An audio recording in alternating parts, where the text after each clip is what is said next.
பீகார் சட்டமன்ற தேர்தலில் தேசிய ஜனநாயக கூட்டணி பெற்ற பிரம்மாண்ட வெற்றிக்கு பிறகு பிரதமர் நரேந்திர மோடி அவர்களின் தமிழக வருகை வரவிருக்கும் 5 மாநில தேர்தல்களுக்கான அரசியல் களத்தின் ஆரம்பமாக அமைந்துள்ளது.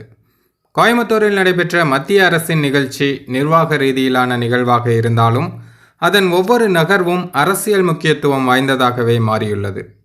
பிரதமரின் கோயம்புத்தூர் வருகையின் முக்கிய நிர்வாக நோக்கம் கிசான் சம்மான் நிதி திட்டத்தின் தவணையை விடுவிப்பதாகும்.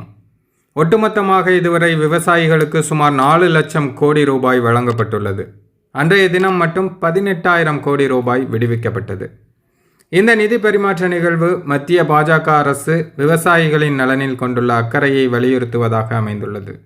குறிப்பாக விவசாயிகள் சங்க தலைவர் PR பாண்டியன் அவர்கள் காவிரி ஆணையத்தை நடைமுறைப்படுத்தியது, ஜல்லிக்கட்டுக்கான தடையை நீக்கியது உள்ளிட்ட பல விஷயங்களுக்காக பிரதமரை மேடையில் வெளிப்படையாக பாராட்டியது குறிப்பிடத்தக்க அரசியல் மாற்றமாக கருதப்படுகிறது.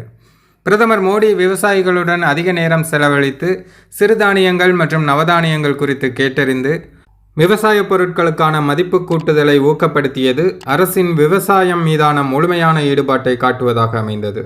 பிரதமரின் வருகைக்கு முன்னதாக கோயம்புத்தூர் மற்றும் மதுரை மெட்ரோ ரயில் திட்டங்களுக்கான மத்திய அரசின் முன்மொழிவு நிராகரிக்கப்பட்டது என்ற தகவல் வெளியாகி பரபரப்பை கிளப்பியது.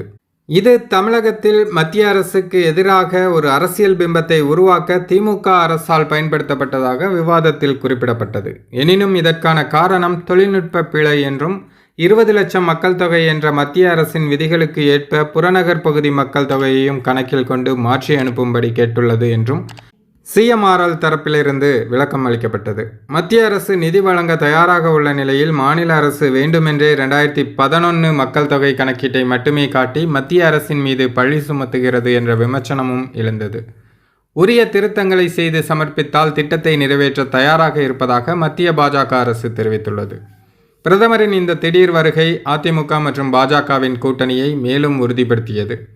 அதிமுக பொதுச் செயலாளர் எடப்பாடி பழனிசாமி விமான நிலையத்தில் பிரதமரை வரவேற்று கோரிக்கை மனுவை சமர்ப்பித்தார். இந்த சந்திப்பு அதிமுக பாஜக கூட்டணி வலுவாக இருப்பதை மீண்டும் ஒருமுறை உறுதிப்படுத்துவதாகவும் EPS அவர்களுக்கு மத்திய தலைமையின் நம்பிக்கையே மேலும் அளிப்பதாகவும் அரசியல் வட்டாரத்தில் பார்க்கப்படுகிறது. பாஜக முன்னாள் மாநில தலைவர் அண்ணாமலை அவர்கள் ஓரங்கட்டப்படுவதாக எழுந்த வதந்திகளுக்கு இந்த சந்திப்பு முற்றுப்புள்ளி வைத்துள்ளது. பிரதமர் அவர்கள் அண்ணாமலையின் தோளை தட்டி கொடுத்து அவருக்கு அளிக்கப்பட்ட முக்கியத்துவம் ஆகியவை அவர் மத்திய தலைமையின் முழு ஆதரவை பெற்ற ஒரு இளம் தலைவராகவே இன்னும் அண்ணாமலை இருக்கிறார் என்பதை காட்டியது. கோவாவில் நடந்த ஒரு சாகச நிகழ்வில் அவர் கலந்து கொண்டு அதை வெற்றிகரமாக முடித்ததற்காக பிரதமரே அண்ணாமலையை இரும்பு மனிதர் என்று பாராட்டியதும் இந்த நிகழ்வில் நடந்துள்ளது. எனவே அண்ணாமலை பாஜகவை விட்டு வெளியேறி தனிக்கட்சி ஆரம்பிக்க இருக்கிறார் என்ற வதந்திக்கும் இது முற்றுப்புள்ளி வைத்துள்ளது.